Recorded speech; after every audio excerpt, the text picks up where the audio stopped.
Jackson Holt had seen a lot of dumb things in his time. Pirates trying to board their own ships by accident, corporate fleets hiring mercenaries who didn't know which end of a plasma rifle went boom. And once, a guy who thought it was a great idea to try and deep-fry nutrient paste. But this was a new level of cosmic stupidity. The distress signal had been weak, barely a whisper against the background noise of the graveyard, the kind of place where you went in and only came out as a footnote in some poor bastard's insurance claim. It was a floating scrapyard of dead warships, forgotten battles, and things that didn't like being looked at too closely. Common sense dictated that Jackson should turn his ship around, pretend he never saw a damn thing, and continue on his merry way towards not being disemboweled by whatever space horror lurked out here. But no. No, because Jackson Holt had the same tragic flaw as every other human. Unbearable, self-destructive curiosity. So here he was, staring at what was very obviously an escape pod, embedded into the rusted hull of a derelict cruiser. The thing looked ancient. Scorch marks, impact fractures, a whole lot of "this thing shouldn't even be functioning" energy about it. And yet, the distress signal was real. Cursing his own idiocy, Jackson engaged his docking clamps, grabbed his plasma cutter, and got to work. The moment he forced the hatch open, he knew he was in deep. The pod wasn't empty. And its occupant? Not exactly a normal passenger. She was tall, long limbs, slender frame, but with a presence that made the cramped pod feel like it had just gotten a lot smaller. Her skin shimmered like oil on water, shifting between colors that had no business existing in the visible spectrum. Her eyes, holy hell, her eyes were solid black, like twin voids staring straight into his soul and judging every life decision he'd ever made, including the one where he once ate an entire protein ration block just to see if he could. She exhaled sharply, like someone waking up from a nightmare, and locked onto him. "Who are you?" Jackson, with all the grace of a man who had just realized he might have stepped into the middle of some universe-ending nonsense, blinked. Jackson Holt, salvager, freelancer, occasional drunk. You?" The alien woman tilted her head, blinking once, slowly, as if she was still rebooting. Seraph. Just Seraph. No last name, no title, no ominous destroyer of worlds attached, which was mildly comforting, but not nearly enough to put him at ease. She moved, trying to sit up, and immediately winced. Something was wrong. Jackson could see it in the way her fingers twitched, like she was trying to hold on to something slipping through her grip. "All right," he said, switching into barely functioning adult mode. "You're clearly in bad shape. You got injuries, or is this a more cosmic horror slowly bleeding into reality kind of situation?" Seraph exhaled, rubbing her temples. "I need to get out of here." Jackson glanced back at his ship's sensors, which were already lighting up with some very concerning proximity alerts. "Yeah, funny thing about that. I think someone else wants you out of here too, specifically in a bagged and tagged kind of way." Her expression darkened, and he realized, oh, fantastic, she already knew. "They found me." Jackson didn't need to ask who they were, because, as if on cue, the proximity alerts turned into full-blown alarm klaxons. Multiple ships inbound, fast. No transponders, no identifiers, just pure, undiluted, "we're here to ruin your day" energy. "I don't suppose you've got a secret fleet hidden in your pocket or something?" he asked. Seraph, to her credit, actually looked like she was considering it before shaking her head. "No." Jackson sighed, running a hand through his hair. "Yeah, that'd be too easy." He grabbed her arm, instantly regretted it, as a wave of static danced up his spine like he'd just stuck a fork into an electric socket, and hauled her to her feet. "All right, new plan. We run like hell." Seraph didn't argue. probably because she already knew they were out of options. The ships were closing in, and whatever these people wanted, it was very clear that polite conversation wasn't part of the package. Jackson pulled her towards his ship, ignoring the way reality itself seemed to warp slightly around her presence. His gut told him that by the end of this, he was going to regret every single decision that had led him to this moment. But that was future Jackson's problem. Right now, he had a mystery woman, a fleet of hostile ships, and a very rapidly closing window of escape. And if there was one thing humans were good at, it was surviving situations they had no business surviving. "Hold on to something," he warned, as they stumbled into the cockpit, "because this is about to get real ugly, real fast." And with that, he punched the engines, and the universe promptly lost its mind. The second Jackson slammed the throttle forward, reality decided to stop playing by the rules. The ship lurched violently as the gravitic wake of the incoming hostiles disrupted every single carefully calibrated system he had, alarms howling in protest as his engines strained to pull them out of the graveyard. Seraph wasn't helping. Not intentionally, anyway. Jackson didn't know what the hell kind of species she was, but the moment he got her aboard, his ship's sensors started throwing out error messages like a kid who just discovered how to spam emojis. Readings weren't just off, they were impossible. Every few seconds, the ship thought it was inside out, upside down, or somehow on fire in 12 dimensions at once. "What did I just pick up?" Jackson growled, fighting the controls as the proximity alarms turned into collision warnings. Seraph was gripping the console like it was the only thing keeping her tethered to reality, her breathing shallow but steady. "You shouldn't have come for me," she muttered, voice tight with something between regret and frustration. "Yeah, well, I've got a bad habit of doing dumb things," Jackson shot back, narrowly dodging a debris field made of something that looked suspiciously like the remains of an old battleship's engine core.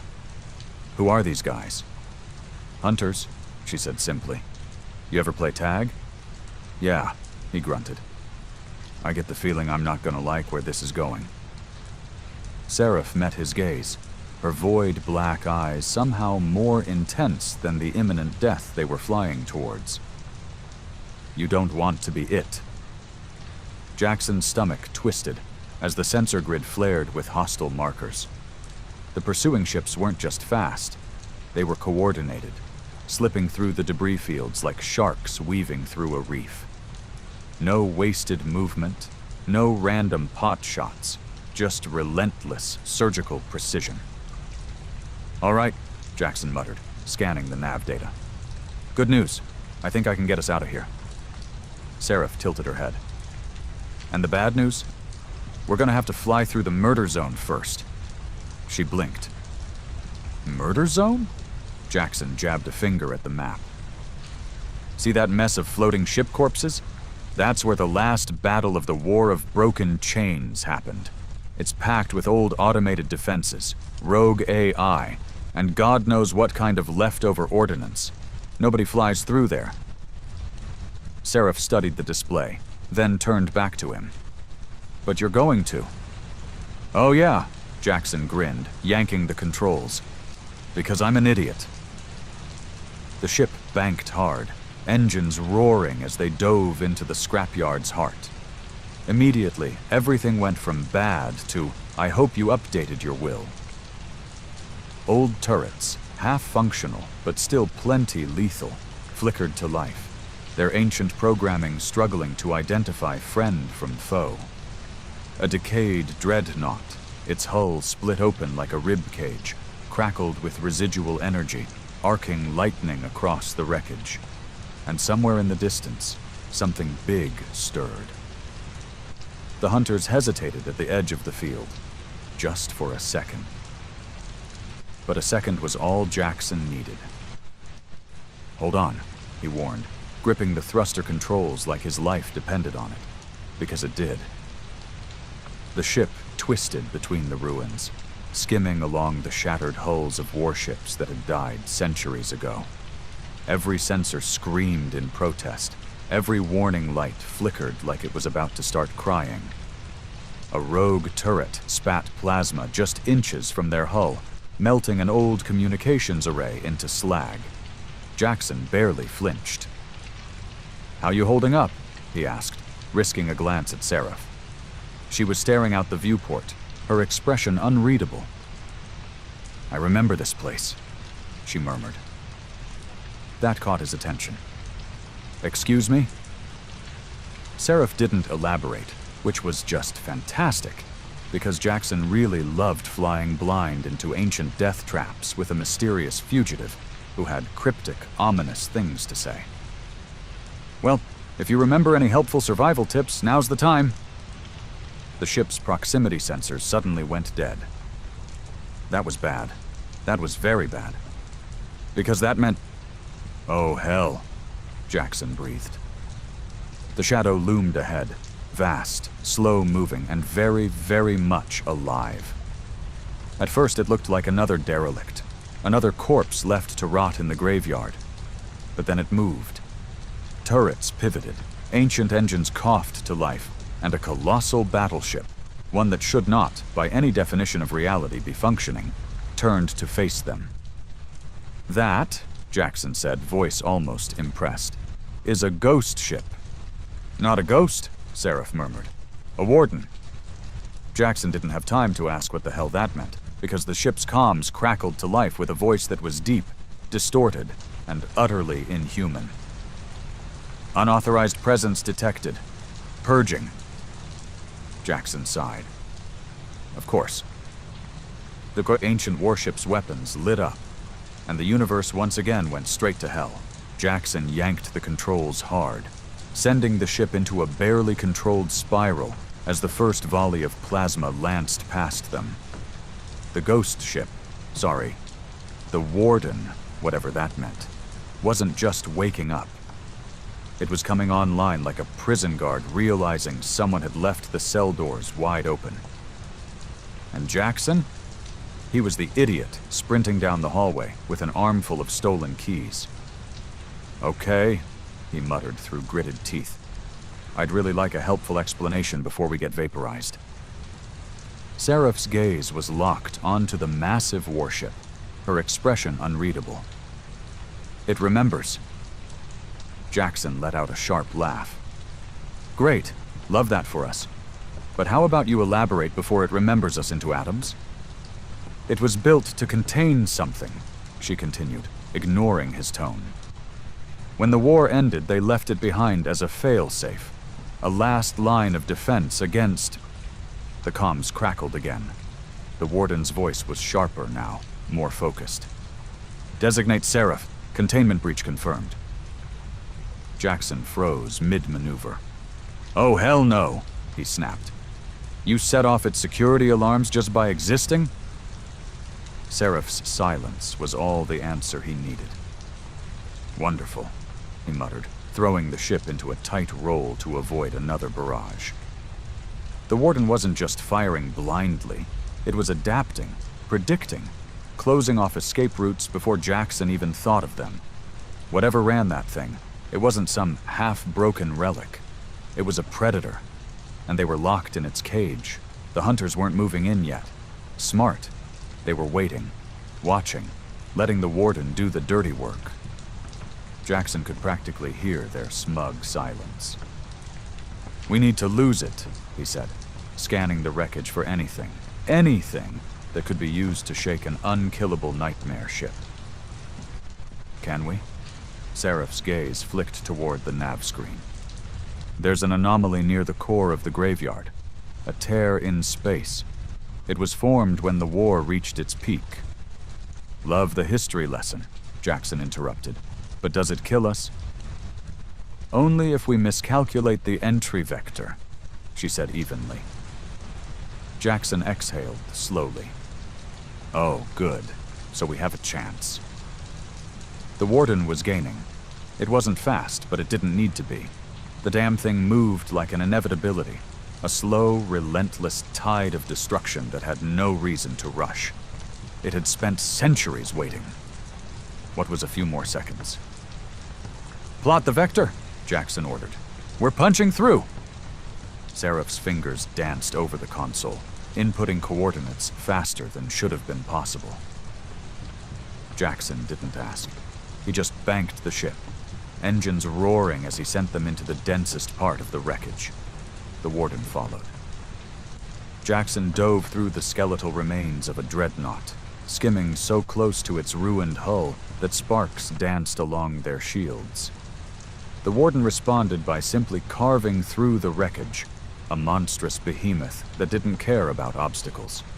It was cutting off escape routes, forcing them toward its kill zone, which honestly would have been a great strategy if Jackson wasn't completely insane. "Hold on," he warned, then slammed the emergency overdrive. The ship bucked violently as it shot forward, barely slipping past a collapsing corridor of debris. The warden hesitated, only for a fraction of a second, but it was enough. "Now," Seraph called. The anomaly flared into view, a swirling distortion in space, crackling with unstable energy. The warden's weapons lit up in warning. Jackson grinned. "Too slow, buddy." He yanked the controls. The ship twisted, reality bending around them as they hit the event horizon. And then everything went white. For one brief, impossible moment, Jackson felt like he existed everywhere and nowhere at once. Then the universe slammed back into focus, and he realized three things simultaneously. 1, they were still alive. 2, they were somewhere completely different. And 3, something else had come through with them. "Jackson," Seraph murmured. "We're not alone." Jackson groaned. "Of course we're not." And behind them, the shadows in space began to move. Jackson barely had time to swear before the ship's alarms started howling like a dying banshee. Whatever had followed them through that anomaly wasn't interested in pleasantries. The sensors flickered violently, struggling to make sense of the readings. "What am I looking at?" he snapped, trying to wrestle the ship into something resembling stability. The nav screen, which had bravely tried to make sense of their situation, gave up entirely and started flashing error in a language Jackson was pretty sure hadn't existed 5 minutes ago. Seraph's expression was unreadable, but her voice was ice. "It shouldn't be here." Jackson shot her a look. "Yeah, neither should we, but here we are." The ship lurched violently as something unseen brushed against them. The shields flared, flickering wildly, as if they weren't sure whether they were supposed to be blocking energy, mass, or something else entirely. The stars outside twisted unnaturally, bending at angles that made Jackson's brain itch. He had fought in more than a few hellholes, but this was new. Then the comms crackled. Not the warden, not the hunters. Something older. Something worse. The voice wasn't a voice at all. It was pressure, sinking into Jackson's skull like static wrapped in razor wire. "Escape is not permitted." Jackson's grip on the controls tightened. "Oh, fantastic. Another cryptic horror. Love that for us." He threw the throttle forward, forcing the ship into a gut-wrenching turn, but the space around them wasn't behaving like space anymore. The engines flared. The acceleration shoved them back into their seats. But the stars outside stayed exactly the same. "Okay, that's rude," Jackson gritted out. "Can someone explain why Newton just gave us the middle finger?" Seraph's fingers danced over the interface, her expression tightening. "We're being spatially tethered." "Great, love that. Can we untether?" Seraph didn't answer immediately, which was already a bad sign. "Maybe?" Jackson didn't like that, maybe. That maybe meant pain. That maybe meant they were about to do something reckless, stupid, or both. "What's the plan?" he asked, just as the ship bucked again. Something was pulling them now, dragging them toward a dark smear in space that his eyes refused to focus on. The part of his brain that still had instincts. Deep, primordial human instincts. was screaming at him that this was not a place things were meant to go. "I'm going to overload the FTL drive," Seraph said, in the same tone one might use to announce they were going to make a cup of tea. Jackson's brain skipped a beat. "I feel like that has some major side effects." "Yes," she said simply. "Like?" "Catastrophic failure of local reality." Jackson exhaled sharply. Of course it does. Why wouldn't it?" The ship trembled violently. The darkness outside was no longer distant. It was coming for them, swallowing the stars, swallowing the laws of physics themselves. "Do it," Jackson said. Because if there was one thing he was certain of, it was that he would rather take his chances with the terrifyingly hot alien blowing up his ship than whatever was waiting for them in that void. Seraph's fingers moved faster than should have been possible. The FTL core, which Jackson had been explicitly told never to touch in a way that suggested doing so would cause all known science to file for retirement, began to glow. The ship groaned, space itself stretched, and for a single horrifying moment Jackson felt watched, like something had turned its attention to him personally, peeling him apart layer by layer, unraveling every moment of his existence like a child inspecting an insect. Then, the universe snapped. Light, noise, motion. The ship moved. They were somewhere else, somewhere real, somewhere the stars made sense again. The alarms were still shrieking, and Jackson's hands were shaking from the aftershock of whatever the hell had just happened. But they were here. Alive. "I'm gonna be honest," Jackson panted. "I have no idea what just happened, but I think we just kicked reality in the teeth." Seraph let out a breath, slow and measured, her hands relaxing for the first time since the nightmare had begun. "We escaped." Jackson let out a slightly unhinged laugh. "Yeah, sure. Let's go with that." Then he noticed the ship's fuel levels, and the fact that every single engine warning light was now flashing, and the fact that whatever Seraph had just done had left them stranded in the middle of deep space. Jackson groaned, dragging a hand down his face. "We escaped," he muttered, "and now we're screwed." Seraph glanced at him, completely unbothered. "We will survive." Jackson huffed. "That's not reassuring. That's what people say right before they have to start eating each other." Seraph tilted her head. "That is inefficient." "Not the point," Jackson sighed, as the comms crackled again. This time it wasn't a nightmare from beyond the void. This time it was worse. "Unidentified vessel," a sharp voice barked through the static. "You are trespassing in restricted space. Prepare for boarding." Jackson exhaled slowly, his hands flexing over the controls. He turned to Seraph. "So, good news, bad news. Bad first. We're out of the frying pan."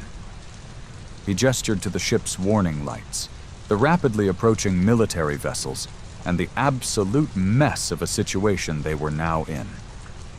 "Good news?" she asked. He grinned despite everything. "We're gonna have one hell of a fight." Jackson barely had time to let that last sentence settle before the ship's comms crackled again. This time with the unmistakable, authoritarian tone of someone who was absolutely convinced they were in charge. "Unidentified vessel, you are ordered to power down your engines and prepare for immediate inspection." Jackson made a show of dramatically flicking random switches on the console. "Oh no, our engines, they're totally off," he deadpanned. "Guess we'll just sit here and wait to be arrested. What a tragedy." Seraph shot him a look, clearly unimpressed. "They will not hesitate to fire on us." Jackson shrugged. "They're already gonna fire on us. Might as well make them work for it." The approaching ships loomed closer, sleek, angular designs that practically screamed overfunded, overconfident, and overdue for a reality check. "Who are they?" Jackson asked, scanning for any identifying markings. "Apex Dominion," Seraph said, her voice tinged with something Jackson could only describe as grudging loathing. A self-appointed authority over this region of space, they do not tolerate unknown variables. Wow, Jackson said, glancing at their very unknown, very variable ship. We are so getting shot at. The comms barked again. Final warning, power down or be fired upon. Jackson grinned. All right, let's cause some problems. Before Seraph could protest, he slammed the throttle forward. The ship lurched, engines screaming in protest as the overworked, possibly traumatized reactor tried to provide thrust. The Apex ships immediately scrambled, shifting into intercept vectors. You are insane, Seraph muttered, fingers flying across the controls. Possibly, Jackson admitted. But if they think we're just gonna roll over and let them impound our miracle of modern survival death trap, they have another thing coming. The first shot missed, barely. The second did not. The shields flared violently, sending a shockwave through the ship. Jackson whooped. All right, now we've got ourselves a chase.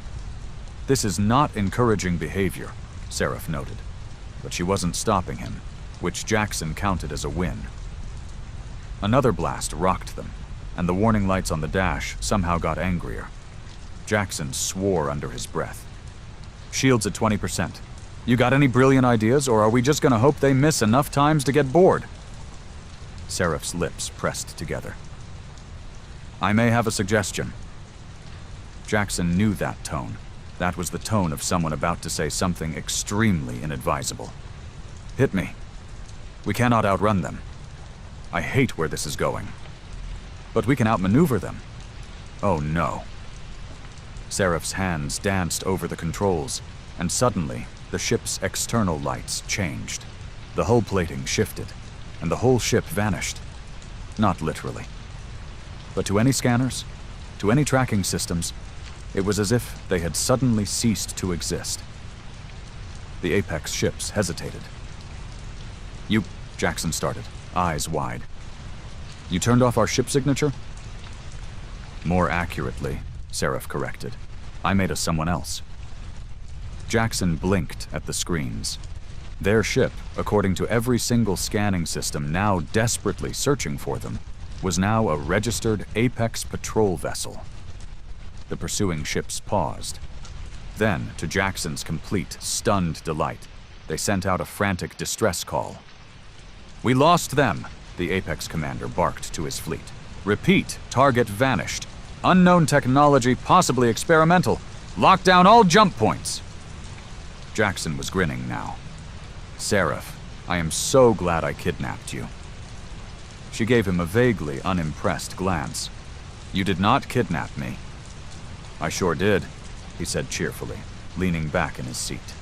And it's turning out to be the best decision of my entire life. The Apex ships scrambled, unaware that their missing target was currently drifting right past them, completely invisible to their own sensors. How long will this disguise last? Jackson asked. Long enough, Seraph said. But we need to leave, soon. Jackson cracked his knuckles.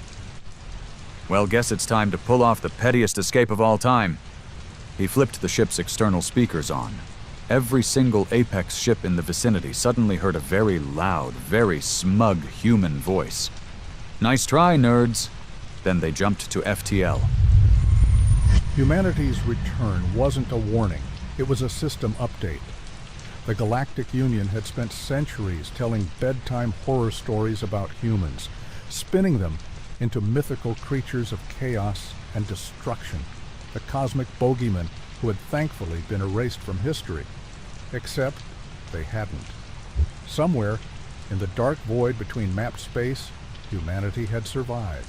They had endured. And now? Now they were back, and they weren't here for revenge. No, that would imply emotion. This wasn't personal. This was a correction.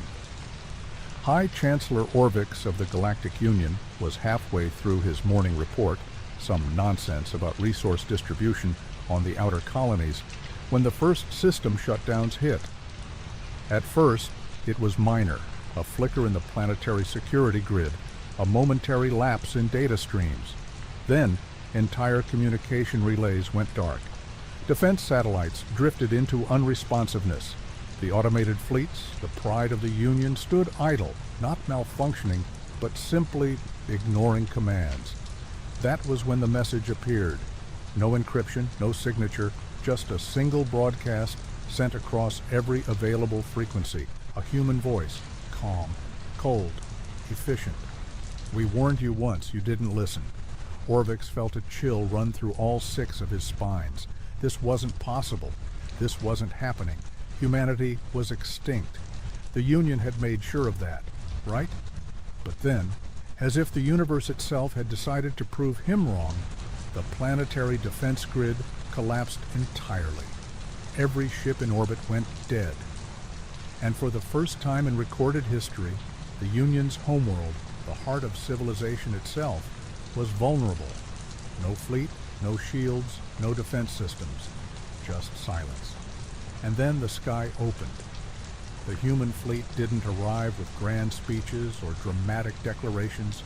No, they simply appeared, dropping from FTL like wraiths, massive, angular ships that bore no insignias, no identifiable markers, just cold, unfeeling machinery engineered for one purpose: enforcement. No warning shots, no demands, no drawn-out negotiations. This was not war. This was a merger. Orvix tried to issue a command, his voice shaking as he activated the emergency council line. "Someone explain to me what is happening." The response came, but it wasn't from his own officers. No, the human signal had overridden everything. A new voice filled the chamber, devoid of anger, devoid of emotion. Just certainty. "You are being archived." The meaning was clear. This wasn't about territory. This wasn't about politics. Humanity wasn't invading. They were erasing. The council chambers erupted into chaos, voices overlapping in panic. "We must surrender," one of the advisors screeched. "We must open negotiations," another sobbed. Orvix gritted his teeth, slamming a fist against his console. "We do not negotiate with terrorists." A beat of silence. Then the human voice returned, softer this time. "No," it said, with that chilling, inescapable finality. "You don't." The main screen flickered again, and this time Orvix saw it, one of their core worlds, a planet that had stood as a beacon of civilization for millennia, going dark. Not destroyed, not bombarded, just switched off. The planetary grid, the power systems, the AI infrastructure, all gone, like they had never been there to begin with. And that was when Orvix realized something. Humanity had no interest in ruling. They weren't here to enslave, to govern, to dictate terms. No, they had moved beyond that. They were simply correcting the record. The Galactic Union had made a mistake thousands of years ago. Now, humanity was fixing it, one planet at a time. Orvix had seen disasters before. He had overseen economic collapses, military conflicts, even the occasional planetary rebellion. But this was something else entirely. There were no battles, no desperate last stands, no heroic fleet commanders rallying to defend the homeworld, because there was nothing left to fight with. Humanity hadn't just disabled the Union's defenses, they had rewritten reality itself. Entire war fleets were dead in space, their systems locked out, their engines refusing to ignite.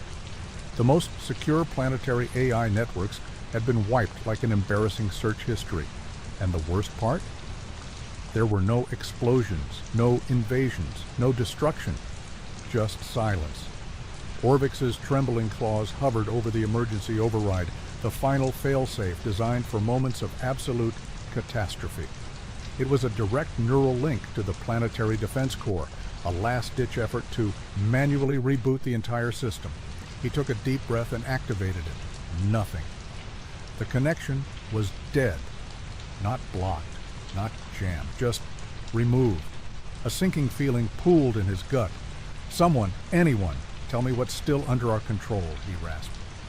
The room was suffocatingly quiet. Then the comms officer, barely keeping it together, whispered, "The lights, sir. Orvix's eye twitched. The lights? Yes, sir. The officer swallowed. We still control indoor lighting. The chancellor of the most powerful empire in the galaxy felt his vision darken with rage. Oh well, fantastic, he hissed. Maybe we can blind them with well-placed mood lighting before they delete us from history. And then the main screen changed again. Another planet went dark, no wreckage, no survivors, just another core world, flicked off like an inconsequential database entry. The human voice returned, calm, measured, polite in the way an executioner might be before pulling the lever. You were warned. Orvix's breath came in short, ragged gasps. He had to do something, anything. His claws slammed against the comms panel. Open a channel, he ordered. Now. The officer hesitated. To who? Orvix's mandibles clenched. To them. To the humans. A few agonizing seconds passed. Then the screen flickered again, and Orvix found himself staring at something he had never expected to see in his lifetime. A human. Not in armor, not surrounded by bodyguards, not ranting about vengeance. Just sitting there, completely relaxed, like this was just another day at the office. Chancellor, the human greeted, tilting his head slightly. I was wondering when you'd call. Orvix's jaw tightened. He swallowed the lump in his throat. We wish to discuss terms, the human blinked. Terms? Orvix straightened, trying to regain some semblance of authority. Yes, a ceasefire, a resolution. The human let out a quiet chuckle. Oh, I see the problem. You still think this is a negotiation? He leaned forward slightly, expression unreadable. Chancellor, what part of no warnings was unclear? Orvix felt his throat go dry. He wanted to argue, to plead, to find some angle where diplomacy still held weight. But deep down, he already knew the truth. The humans weren't here to negotiate. They were here to finalize the terms of a contract the Union had signed centuries ago, the one that read, "We will never return." The problem? Humanity had found the loophole. They never agreed to stay gone forever. Orvix sucked in a shaky breath. Then what do you want? The human's eyes darkened. Everything. The screen flickered again. Another core world vanished. And we're already taking it. Orvix had always believed that power meant control. The ability to shape events, to dictate terms, to mold reality to one's will. But as he stood there, watching his empire unravel in real time, he realized something far worse than defeat. He was already irrelevant. The Union wasn't being conquered. It wasn't even being invaded. It was being erased. The war fleets, the planetary defense systems, the infrastructure that had taken centuries to build, none of it mattered. Humanity had returned, and they weren't here to fight. They were here to clean up. The silence stretched between him and the human on the screen, an unbearable void that no words could fill. And then, as if to drive the final nail into the coffin, the human commander exhaled, almost bored. You know, he mused, I expected this to be harder. His tone wasn't gloating. It wasn't cruel. It was just factual, the way one might describe a machine finishing its last task before shutting down. Orvix's hands trembled as he gripped the console. His mind ran through every possible outcome, every desperate plea, every last gambit that could salvage something, anything, from this catastrophe. There was nothing, no tricks left, no cards to play, only the inevitable. His mandibles clicked together, a gesture of instinctive resignation. What happens to us? He asked. The human tilted his head, as if he hadn't even considered the question before now. Then, with the calm certainty of a god casually altering the fate of lesser beings, he answered, That depends. The Chancellor swallowed. On what? The human smiled, but there was no warmth in it. On whether or not you make yourselves useful. Orvix's stomach dropped. He knew in that moment that the Union was no longer an independent entity. It had ceased to exist the second humanity decided it was inconvenient. You will dismantle your fleets, the human continued. You will cede all major territories. You will restructure your governments under our oversight. In time, you may be permitted self-governance, but only under our conditions. Orcs clenched his fists. And if we refuse, the human's expression didn't change. Then you won't exist. The Chancellor's breath hitched. Not a threat, not a warning, just a statement of fact. Orcs turned away from the screen, scanning the faces of his advisors, his ministers, his generals. There was no defiance left, no hope. Just the vacant, hollow acceptance of men and women who had realized, too late, that they had never actually been in control of anything. He turned back to the screen. "We surrender." The human commander didn't react. He simply gave a small, approving nod. Good. And with that, the screen cut to black. The war, or whatever this had been, was over. But there were no celebrations, no peace treaties, no commemorations. Just silence. The humans hadn't just won. They had decided. And the galaxy would never forget. The Galactic Union had seen some weird things before. Living starships, sentient gas clouds with attitude problems, even that one species whose entire political system revolved around who could eat the most radioactive metal without dying. But this was a first. Ambassador Korak, a proud member of the Ethari Dominion, stood aboard the diplomatic vessel Unity's Embrace, staring down at the blue-green planet below. Earth, a backwater world barely past fossil fuels, populated by a species that still used combustion engines like a bunch of primitives. The Union had intercepted their signals, mostly incoherent nonsense about wars, reality TV, and an alarming obsession with cats. But nothing suggested they were anywhere near ready for first contact. And yet, here they were, being invited. The humans had sent a transmission weeks ago, practically rolling out the red carpet, asking for formal recognition as a spacefaring race. Korak was skeptical, but the council insisted. So now he was here, waiting for his shuttle to land, trying to ignore the pit in his stomach. "This feels off," he muttered to his aide, a jittery reptilian named Vrog. Why would a species barely capable of leaving its own gravity well be so confident in meeting the Union? Vrog adjusted his translation device, looking equally uneasy. "Maybe they're just friendly?" Korak snorted. "You ever met a species that was just friendly without a catch?"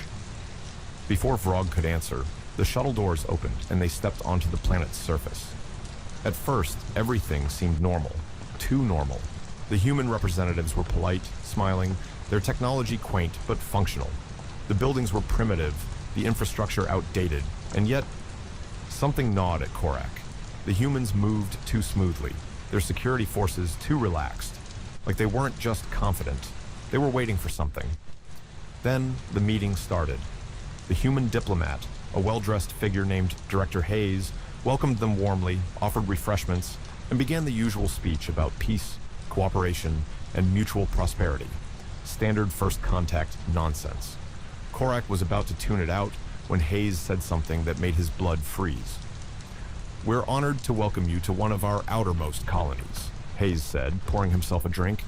"It's not as developed as some of our core worlds, but it serves its purpose." The words hit Korak like a plasma bolt to the chest. Outer colony. His claws tightened against his seat. This isn't your home world?" Hayes raised an eyebrow, swirling his drink. "Oh no," he said casually. "Earth is off limits to visitors." The room went silent. The Ethari delegation exchanged glances. Off limits? The Galactic Union had studied Earth for decades. They'd seen its cities, its satellites, its primitive industries. It was clearly their homeworld. Unless... Korak's stomach dropped. "Then, where is your true homeworld?" Hayes smiled, but it wasn't a friendly smile. It was the kind of expression a predator wore before it let its prey realize the cage had already locked shut. He leaned forward slightly. "You'll find out soon enough," he said. "But for now, let's enjoy the tour." Korak felt an overwhelming sinking realization settle in his bones. They had miscalculated, badly. Humanity hadn't just been advancing in secret. They had been hiding. And now? Now, the game was over. The humans were finally letting the galaxy see what they had been preparing for all this time. And something told him that whatever was coming next was going to change everything. Korak had spent his career negotiating treaties, dodging assassination attempts, and once, very successfully, convincing a race of sentient insects that consuming live diplomats was not a proper greeting ritual. But nothing in his extensive experience prepared him for this. The humans were being too casual, too at ease. He watched Director Hayes lead them through a facility that, on the surface, seemed unremarkable. Basic research labs, warehouses filled with supplies, and a few sleek spacecraft that looked far too advanced for a species supposedly new to interstellar travel. But it wasn't the tech that unsettled Korak. It was the way the humans carried themselves. They weren't acting like a species, making first contact with an intergalactic superpower. They weren't even acting like a species meeting equals. No, they were acting like hosts, giving a tour of a zoo to particularly slow tourists. "Tell me, Ambassador," Hayes said as they walked past a massive reinforced vault door, "do you believe in classified information?" Korak frowned. "Every government keeps secrets." Hayes nodded, as if Korak had just said something insightful rather than blindingly obvious. Good, he murmured. "You see, we've been, shall we say, selective with what we've shown you so far." He gestured around them. "This facility? It's just one of thousands like it. Nothing special, but the real fun stuff is underground." Korak's brain was already screaming at him to leave, but diplomacy demanded he play along. "And what exactly is underground?"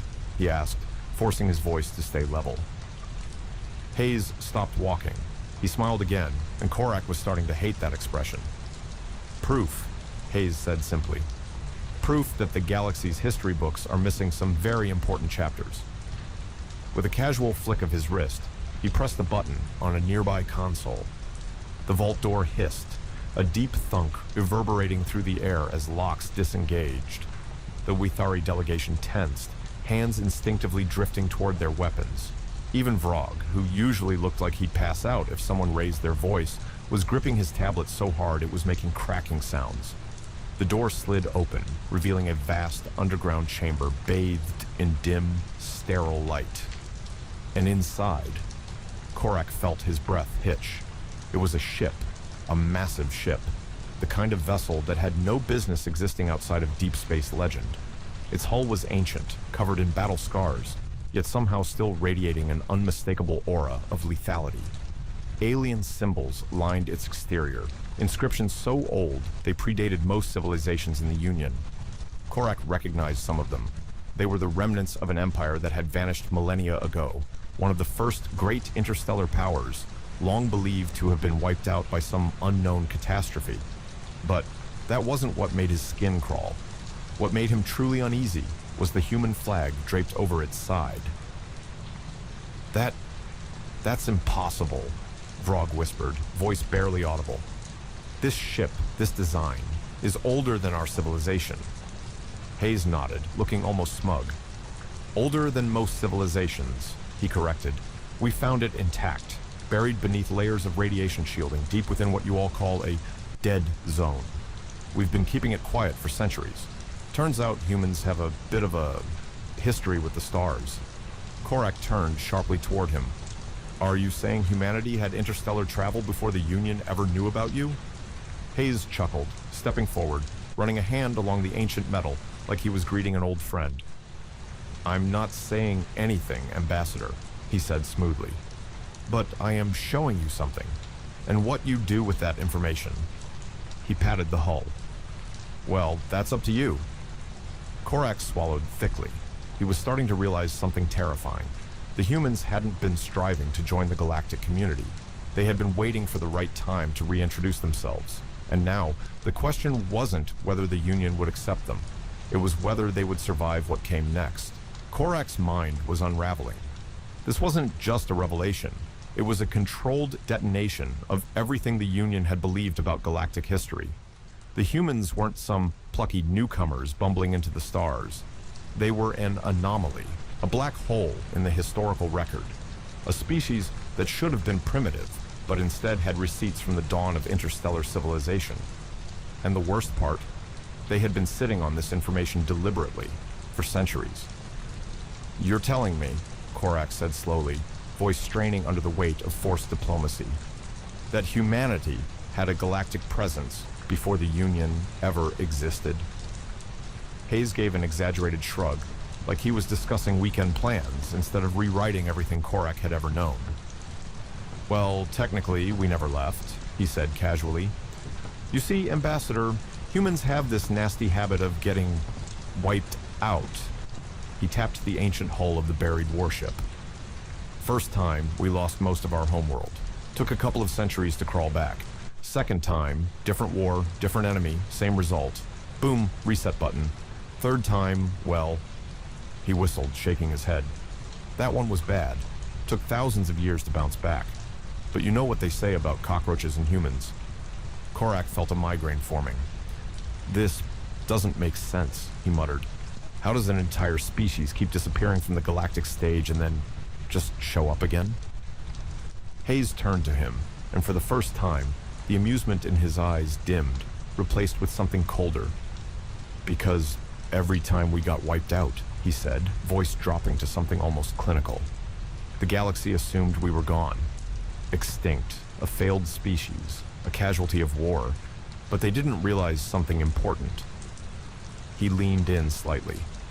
"We don't die. We just reset." A shiver ran through Korak's exospine. Hayes continued, gesturing toward the cavernous chamber beyond the ship. "This isn't the only relic we've recovered. There are hundreds of sites like this scattered across the galaxy.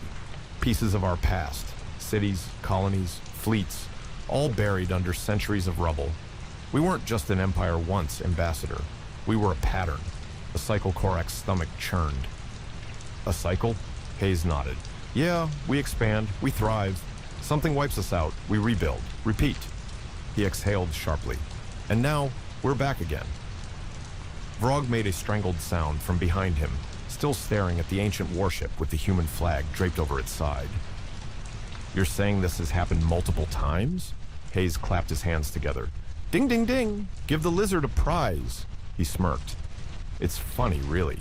Every time we go extinct, someone eventually stumbles upon the ruins we left behind and assumes they were the remains of some long-forgotten precursor species. The Union probably has whole libraries dedicated to ancient lost civilizations." He gave Korak a knowing look. Turns out, it was just us, again, and again, and again. The implications made Korak's throat dry. Every historian, every scholar, every scientist who had theorized about long-lost starfaring species, had they all been wrong? Had humanity been hiding in plain sight, mislabeled as a dozen different precursors? But why? Korak croaked. Why keep this a secret? Hayes smiled. It wasn't a friendly smile. It was the smile of a man standing behind a loaded gun he'd built himself. "Because, Ambassador, if the rest of the galaxy knew that every single time they wiped us out, we came back stronger." He let the words linger, let the full weight of them sink into Korak's exoskeleton. "Well, that would make them very nervous, wouldn't it?" Korak didn't respond. He couldn't. Because he knew, deep in his bones, that the real nightmare wasn't just that humanity had been here before. It was that they had planned for this. That this wasn't just some accident of history, some bizarre quirk of fate. This was deliberate, a long game, a cycle. And now, that cycle had reached its next phase. Korak turned to his fellow delegates, scanning their faces, all of them coming to the same terrifying realization. They hadn't just stumbled onto a diplomatic nightmare. They had walked straight into humanity's endgame. Korak's brain was staging a full-blown rebellion. Every neuron was screaming in protest, trying and failing to reject the impossible truth staring him in the face. Humanity wasn't just another species clawing its way up the galactic food chain. They were the species, the original nightmare, the apex predator that history itself kept trying and failing to erase. And now, they were back. Again. "You..." Korak started, but his voice cracked. He swallowed and tried again. "You're saying this has happened before? Not just once? Not just twice?" but dozens of times? Hayes tilted his head like he was humoring a particularly slow student. Well, not exactly dozens, he said, scratching his chin. But more times than we care to count, yeah. Every couple of millennia, some overconfident galactic power rolls the dice, decides humanity's a problem that needs solving, and tries to wipe us out. And every single time, he flashed that same unsettling smile. They think it worked, until we come back. The words settled over the chamber like a funeral shroud. Korak couldn't breathe. This wasn't just a historical discovery. This was a horror story. The galaxy hadn't been expanding into unclaimed space. It had been trespassing into territory that had already been colonized. It had just never realized it, until now. So, Vrog croaked, his voice barely above a whisper, if the cycle is repeating... He swallowed hard. What happens next? Hayes grinned, but this time, there was no warmth in it. Oh, that's the best part, he said, clasping his hands together. You get to find out. The room was silent, the kind of silence that stretched forever, the kind that preceded something very, very bad. Korak's mind raced through every possible outcome, every scenario, every contingency plan the Union had ever drafted for dealing with existential threats. But none of them accounted for this. None of them accounted for an enemy that didn't stay dead. He took a shaky breath. This isn't necessary, he said carefully, choosing his words like a man defusing a live grenade. There's no reason for hostilities. The Union has already screwed up. Hayes interrupted cheerfully. You invaded our old territories, built over our ruins, buried our dead beneath your cities, and worst of all, his voice dropped into something softer, sharper. You assumed we were gone. Korak's hands twitched. We didn't know. Not an excuse. Hayes shot back. You still walked into our house, took our things, and redecorated like you owned the place. And now, his smile widened. Now, we're back. Vrog let out a strangled noise. You can't just... Oh, we can. Hayes cut in smoothly. And we will. His eyes gleamed with something ancient, something terrifying. Because that's how this works. Every single time, the galaxy forgets. Every single time, you tell yourselves that the last war was the final one, that humanity is gone for good, that this time, you won. He spread his arms, gesturing at the warship, at the ruins, at everything. And every single time, we come back anyway. Korak's breath hitched. What are you? Hayes didn't answer immediately. He let the silence stretch, let the weight of the moment settle into Korak's chest like a lead weight. And then, finally, he spoke. We're the correction, he said simply. The fail-safe. His expression was unreadable now, something ancient and knowing. Every empire that has ever existed, they all think they'll last forever, that they're untouchable. But the truth, he chuckled, the truth is that history doesn't remember who ruled, it only remembers who survived. Korak's mouth was dry. And you survived. Hayes gave a slow, deliberate nod. Every single time. The implications were suffocating.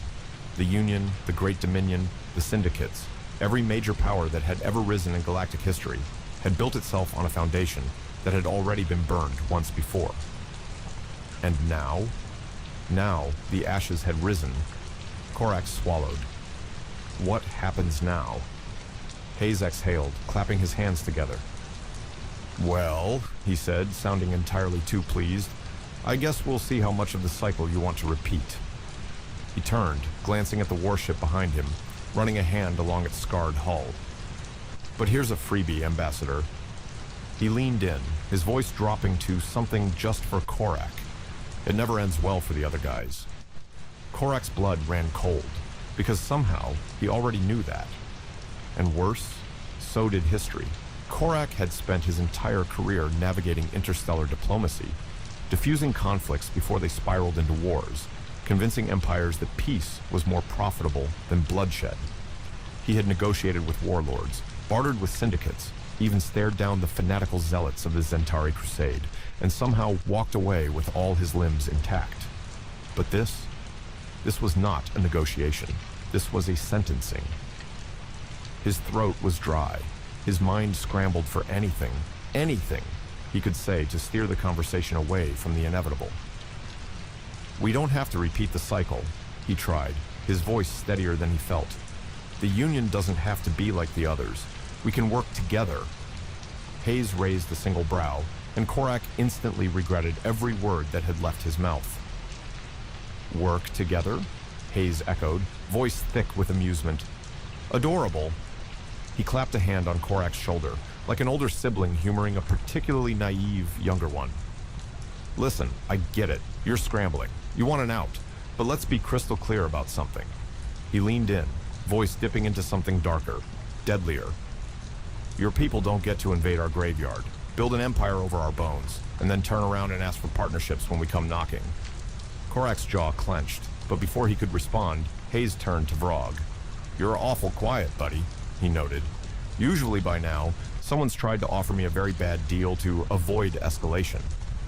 Vrog opened his mouth, closed it, and then let out a strangled noise somewhere between a whimper and a sigh. "I was going to say, perhaps we could offer reparations." Hayes laughed. Not a polite chuckle, not a sarcastic snort. A full-bodied, genuinely entertained laugh. "Reparations?" He wiped an imaginary tear from his eye. "Oh, that's rich.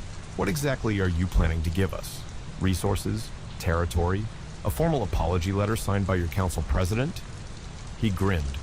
"Buddy, we're not here because we need stuff." His grin faded. "We're here because you owe us a debt."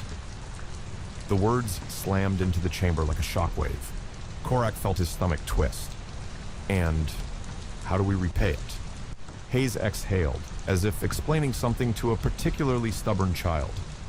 "The thing about debts," he said, "is that some of them don't get paid." He tilted his head. "Some of them just get collected." The implications made Korak's skin crawl. "So, you're saying there's nothing we can do?" Hayes made a thoughtful noise. "I didn't say that," he mused. "I'm just saying there's no deal to be made here. No smooth diplomatic resolution. No treaty that ties this all up in a nice, neat bow. The cycle is already in motion." He glanced toward the viewport, where the Union fleet still hovered in cautious formation, blissfully unaware of just how doomed they truly were. "But," he continued, "what happens next?" He spread his arms. "That's entirely up to you." Korak didn't like the sound of that, not one bit. "What are our, options?" he asked, the words tasting like ash.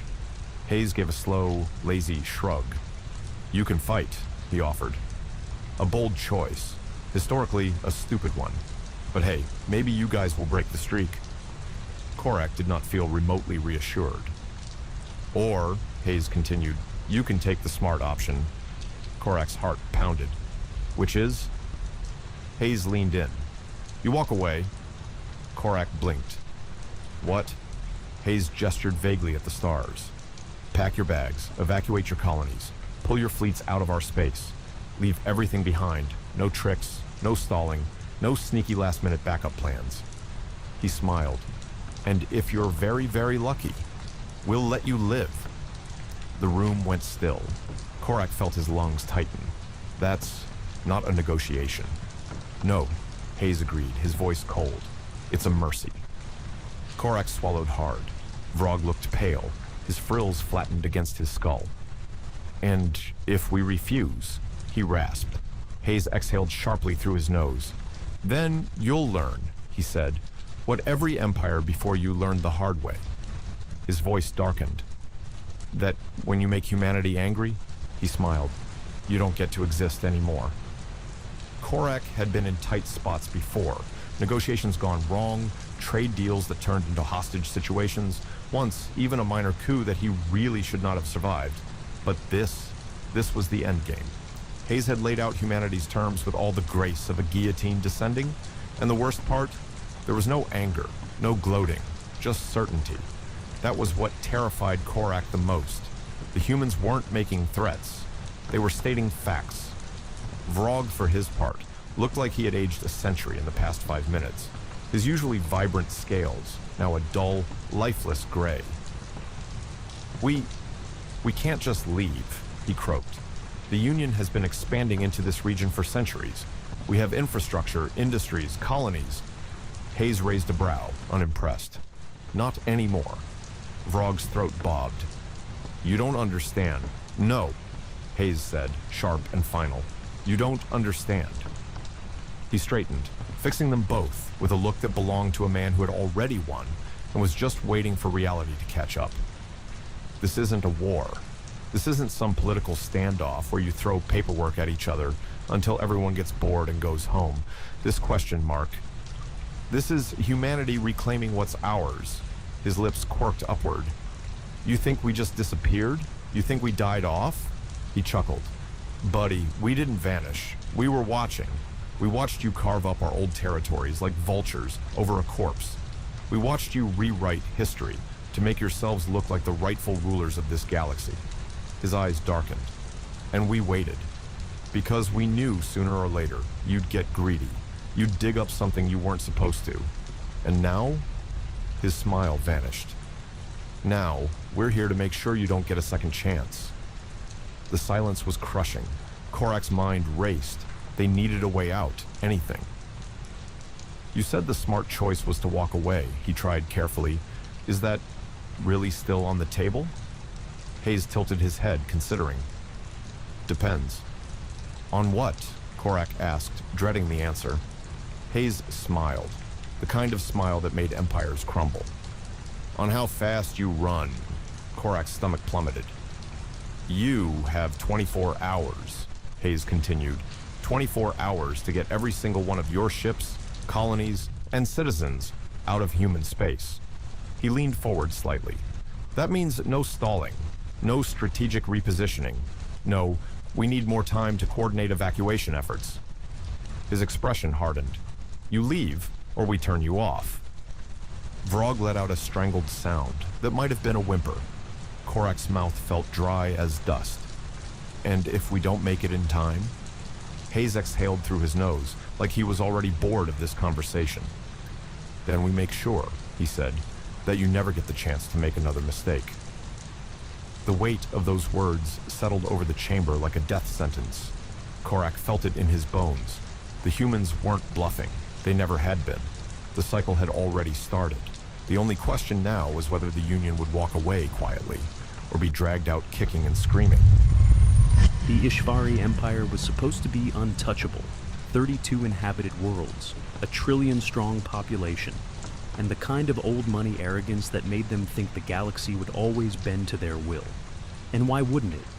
They had never lost a war, never faced a rebellion that wasn't crushed within days, and certainly never had to worry about an off-worlder being anything more than a sideshow attraction. Which is exactly why Crown Princess Kayla Ishvari had spent her life rolling her eyes at the idea of personal security. She had legions of guards, planetary defense networks, and, more importantly, a whole cultural obsession with assassinations being uncivilized. No one would ever dare raise a hand against a daughter of the sovereign bloodline, until, of course, someone did. Kayla had been halfway through a very expensive glass of emerald wine, reclining in her sprawling, absurdly lavish palace suite, when the ceiling exploded, not in a cool action hero way, but in the incredibly annoying, holy hell I'm covered in expensive shards of glass kind of way. Her guards reacted, poorly, by which she meant they died immediately. The traitors, because let's be real, any palace coup always involves traitors, had timed it perfectly. Within 30 seconds, Kayla had gone from royalty to next in line for an unfortunate and very undignified public execution. Kayla Ishvari, a smug voice purred from the collapsed doorway. Standing there, in the kind of expensive ceremonial robes that screamed, "I'm compensating for something," was Lord Regent Decorus, her uncle, and an absolute waste of oxygen. His sycophant stood beside him, draped in the colors of the Ishvari Loyalist Guard, which, judging by the fact that they were currently pointing weapons at her, was a hilariously ironic name. Regent, Kayla muttered, brushing debris out of her silver-white hair. Not to be rude, but would you mind explaining why the hell you just ruined my evening? Decorus smirked, because of course he did. "For the good of the Empire," he said, which was villain speak for "I want your throne." "You have ruled with reckless naivety. You indulge in diplomacy when force is required. You allow outsiders to influence our affairs." "Oh my gods, just say you're staging a coup and move on," Kayla groaned. "No need for the monologue." Decorus's smirk twitched. He hated when people interrupted his dramatic speeches. He gestured lazily, and his guards advanced. "It's unfortunate, really. A tragic accident. Our beloved princess, crushed beneath the rubble of a terrorist attack." He sighed, mock mourning. "I will, of course, see to it that your legacy is honored." "Wow," Kayla deadpanned. "I feel so comforted." She tensed. She wasn't getting out of this alive, not by herself.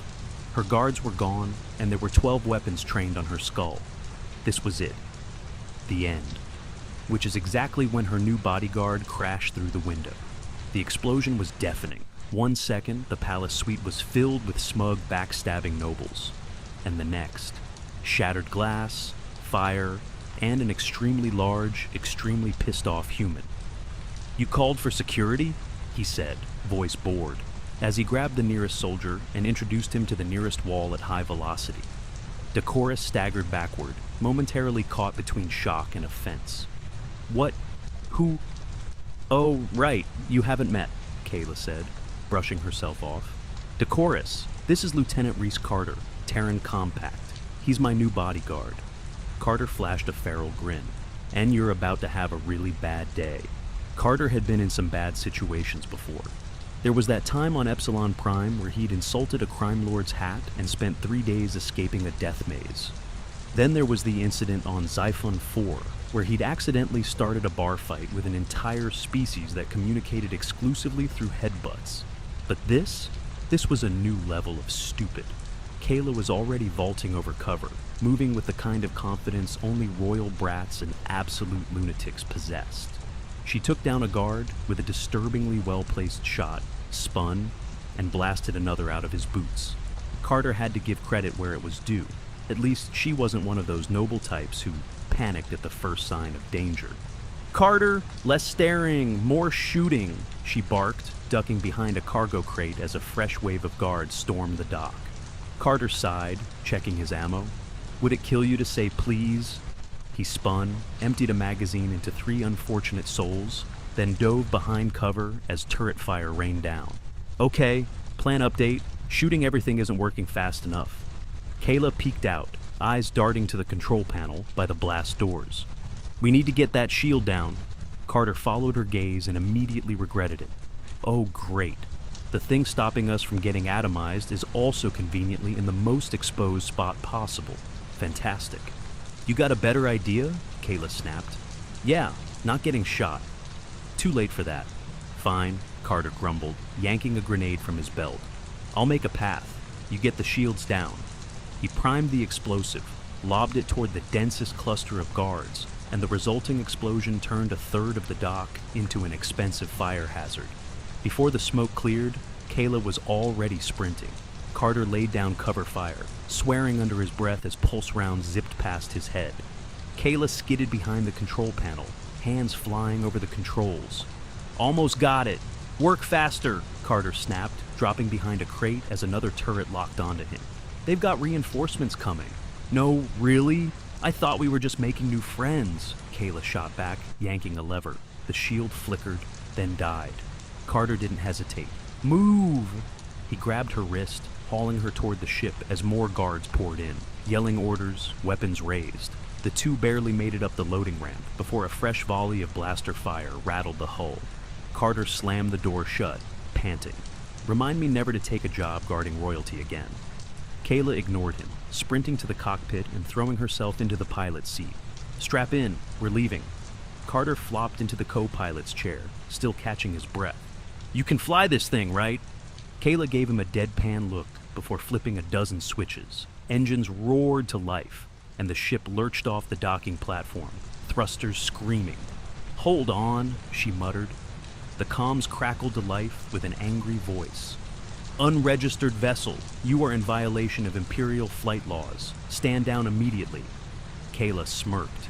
No, she said, punching the throttle. The ship shot forward, breaking atmosphere in record time as the alarms of the Capitol faded into the void. Lieutenant Reese Carter had been in some bad situations before.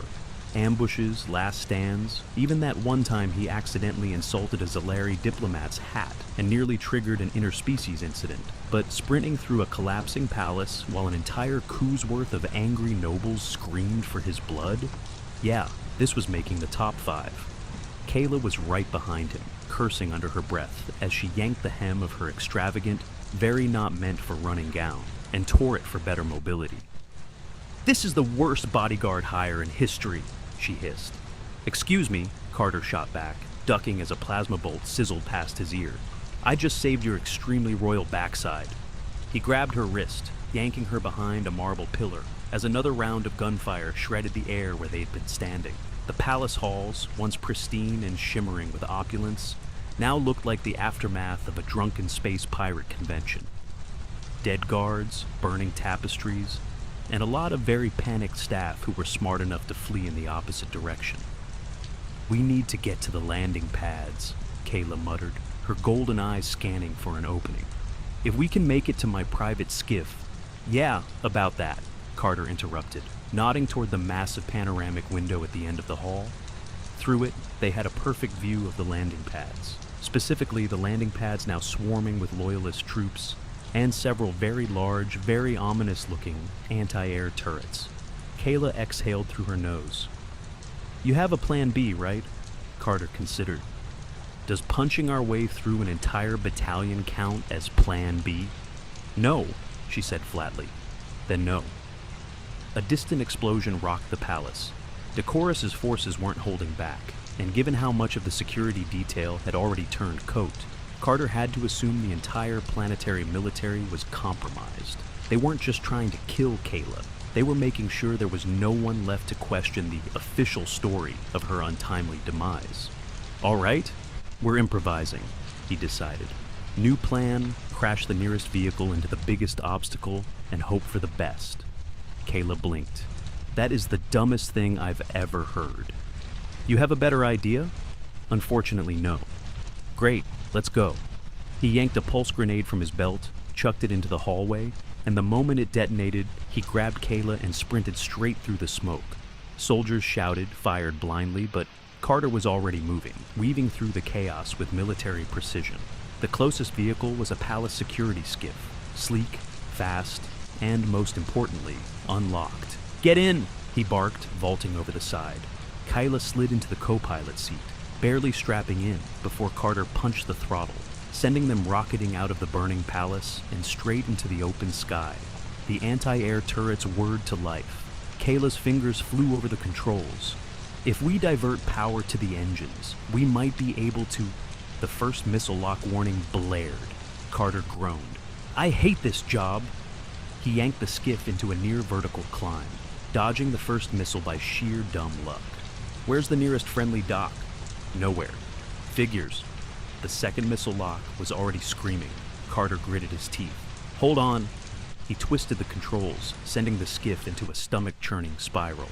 The missile overshot, detonating harmlessly in the upper atmosphere. The third missile, however, was smarter. "That one's tracking us," Kayla said grimly. "Any countermeasures? Does prayer count?" "Absolutely not." The missile closed in. Carter took a deep breath. "Okay, dumbest idea yet." "Oh no, we're gonna fly straight into traffic and hope no one hits us." Kayla paled. "What?" Too late. Carter yanked the skiff into a dive, plunging straight into the heart of the city's bustling aerial highways. Speeders, cargo haulers, and public transport drones scattered as the royal skiff shot through at breakneck speed. The missile, still locked on, swerved wildly, trying to keep up. "If we survive this," Kayla hissed, clinging to her seat, "I'm going to have you executed." "You're welcome," Carter said cheerfully. The missile's navigation struggled. It barely dodged a commuter tram, then overcorrected, slamming headfirst into a cargo freighter. The explosion rocked the skyline. Carter whooped. "See? Perfect plan." Kayla groaned, head in her hands. "I am going to regret hiring you so much." "You already do." "Fair." Carter glanced at the sensors. more pursuers. They weren't safe yet. "All right, princess," he said, leveling the skiff out. "Where's the one place in this city they won't be expecting us?" Kayla exhaled slowly. "The Undercity." Carter grinned. "Now you're thinking like a fugitive." With sirens blaring behind them, they plunged downward into the dark, tangled depths of the city below. The Undercity of Velron Prime was a far cry from the gleaming spires and polished opulence of the Imperial Palace. Down here, the neon glow barely reached past the smog-choked air. The streets were a labyrinth of steel and rust, and the laws of the Empire existed only in theory. It was a place of exiles, smugglers, and people who'd much rather not be found, which, at the moment, made it perfect. Carter wrenched the skiff sideways, barely squeezing it between two decaying high-rises before skidding to a stop in a back alley that smelled like motor oil and bad life choices. The moment they landed, Kayla yanked off her ridiculous jewelry-laden palace garb and grabbed a ragged cloak from the storage compartment. "We're blending in," she muttered, pulling the hood low over her face. "Try to look like you belong here." Carter snorted, yanking a battered flight jacket from the same compartment. "Princess, I was born to belong in places like this." They slipped into the alley just as sirens echoed above, the Loyalist patrols sweeping the city, their searchlights slicing through the smog like hungry predators. The whole damn planet was on lockdown. "Great," Kayla muttered. "We're fugitives in my own empire." "Correction," Carter said, scanning the crowd as they moved through the thrumming chaos of the Undercity. "I was already a fugitive. You're just now catching up." She gave him a withering glare, but before she could retort, a group of rough-looking locals stepped into their path. "Well, well," one of them drawled, eyeing Kayla up and down. "That's a mighty fine cloak for someone skulking around these parts." Carter sighed. "Look, we don't have time for the whole mugging routine." "You don't have time," the thug cut in, his gang closing in. "We've got all night." Carter glanced at Kayla. "You good?" "I'm insulted you had to ask." And then she kneed the nearest thug straight in the groin. The man crumpled with a wheeze, and before his friends could react, Carter was already moving, grabbing one by the collar and slamming him face first into a rusted-out speed bike. Kayla ducked under a wild swing, snatched a discarded metal pipe, and cracked another thug across the jaw with a satisfying whack. Carter, meanwhile, had decided to use one of the unfortunate criminals as an impromptu battering ram, swinging him into his remaining friend before unceremoniously dumping him in a pile of trash. The last conscious thug held up his hands, backing away quickly. "You know what? I don't actually need your money that bad." He turned and bolted. Kayla tossed her pipe aside. Well, that was cathartic. Carter dusted off his jacket. "I'm just impressed you got a good swing in with those fancy royal arms of yours. They're not just for decoration." "I noticed." He scanned the dimly lit streets. "Now, we need a contact, someone who's not going to sell us out for a quick payday." Kayla hesitated. "There's one person." Carter arched a brow. That was suspiciously reluctant. "Because he's an asshole," Carter grinned. "Then he's gonna love me." They cut through the winding back alleys, dodging security drones and the occasional gang that had decided getting their skulls caved in wasn't worth it. Eventually, they reached a rundown dive bar at the very edge of the Undercity's trade district. The sign flickered erratically, barely legible. The Rusted Hydra. Carter gave Kayla a look. "You seriously know a guy here?" "He's not my guy, he's just a guy." She took a deep breath and stepped inside. The interior was exactly what Carter expected. Dim lighting, the scent of something vaguely illegal, and patrons who looked like they had at least 3 outstanding warrants each. The bartender, a scarred Draxian with one cybernetic eye, barely looked up as they entered, but at the far end of the room, nursing a drink and smirking like he owned the place, sat a man in a battered leather coat, boots kicked up on the table. He looked up, grinned wide. "Kayla," he drawled. "Long time no see." Kayla sighed through her teeth. "Reese, meet Jex Thalen, smuggler, con artist, and traitorous bastard." Carter grinned. "Oh, I already like him." Jex Thalen had the kind of grin that made you instinctively check if your wallet was still there. He leaned back in his chair, boots still propped on the table, and swirled his drink with the lazy confidence of a man who'd sold out more people than he could count, and somehow lived to brag about it. "Kayla," he mused, tilting his head. Last time I saw you, you threatened to break my fingers. I should have followed through, she muttered, yanking out a chair and sitting down with the barely contained patience of someone who really didn't want to be here. Carter pulled up a chair, flipping it around to straddle it. So, you two got history? Jex smirked. Oh, you could say that. Princess here had me arrested once. Twice, Kayla corrected, deadpan. And both times, you deserved it. Jex raised a hand in mock surrender. Hey, in my defense, the first time was a misunderstanding. You stole my ship, and piloted it magnificently, thank you very much. Carter leaned in. As entertaining as this is, we kinda need to move things along. Kayla, tell me we're not here because this guy is our only option. Unfortunately, she muttered, glaring at Jex. He's one of the few people in the Undercity with the connections we need, and he owes me. Jex huffed a laugh. That's adorable. You think I'm gonna help you out of the goodness of my heart? Carter smirked. No, but I do think you'd like to keep all your teeth. Jex's grin faltered just slightly. All right, tough guy. What's the deal? Kayla folded her arms. I need off-world passage. Quietly. No alerts, no bounty hunters. And I need a ship that won't get flagged the second it leaves atmosphere. Jex whistled low. You're really in it deep, huh? You think? Carter deadpanned. Jex drummed his fingers on the table. All right, I might have something. Smuggling ship, old freighter, barely gets noticed. Captain owes me a favor. Problem is, he's currently docked in one of the less reputable spaceports. Carter raised a brow. Define less reputable. The kind where you're more likely to get stabbed before they steal your credits. Great. Kayla pinched the bridge of her nose. Fine, where? Jex leaned in, lowering his voice. The Black Spire. Kayla groaned.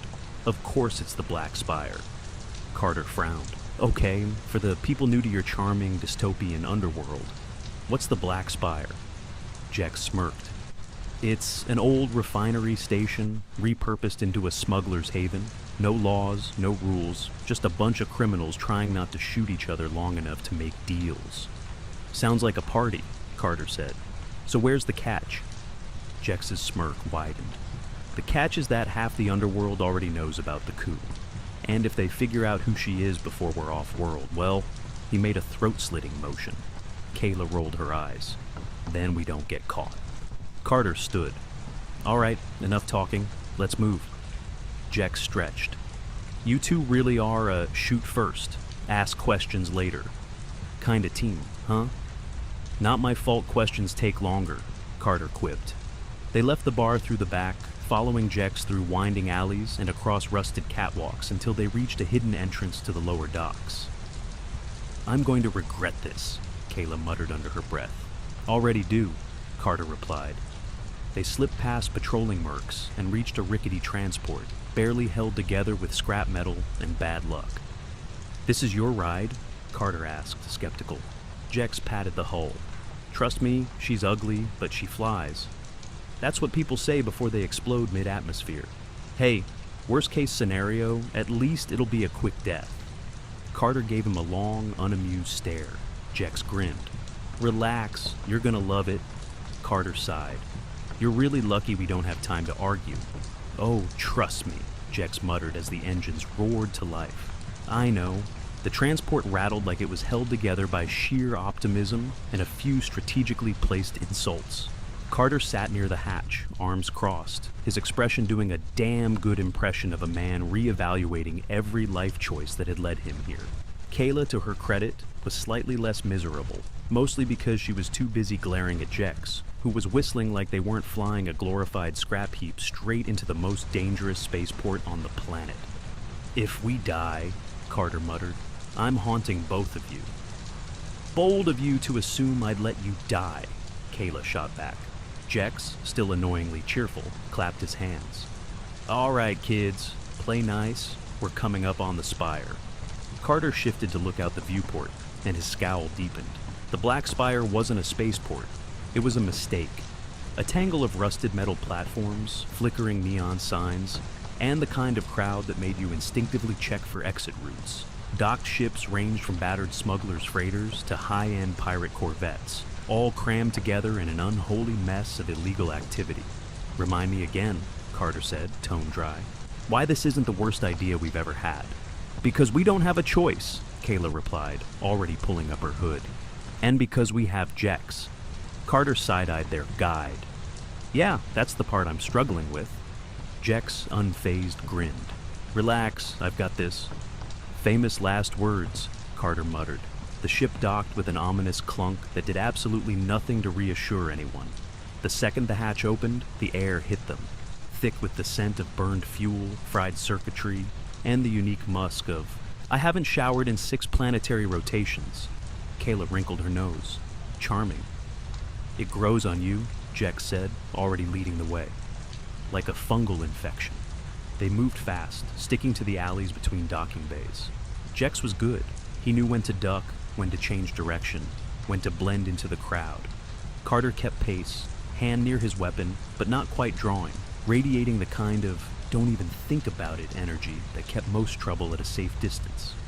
Kayla followed between them, her posture regal even in disguise. They reached their target, an old, weathered freighter named the Sundown.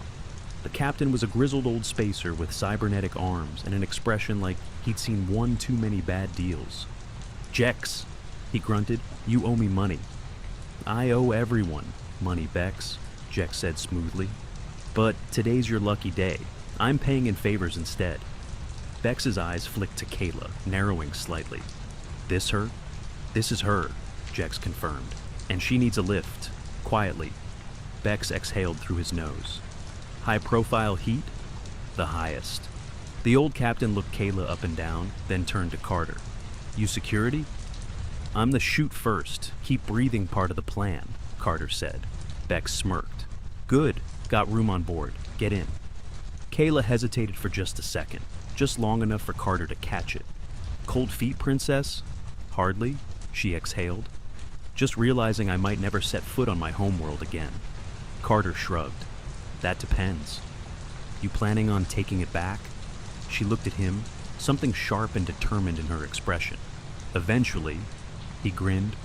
Then let's make sure you live long enough to pull it off. They boarded, the hatch ceiling behind them. Engines roared to life. The Sundown lifted off, leaving the Black Spire and the Empire behind. For now.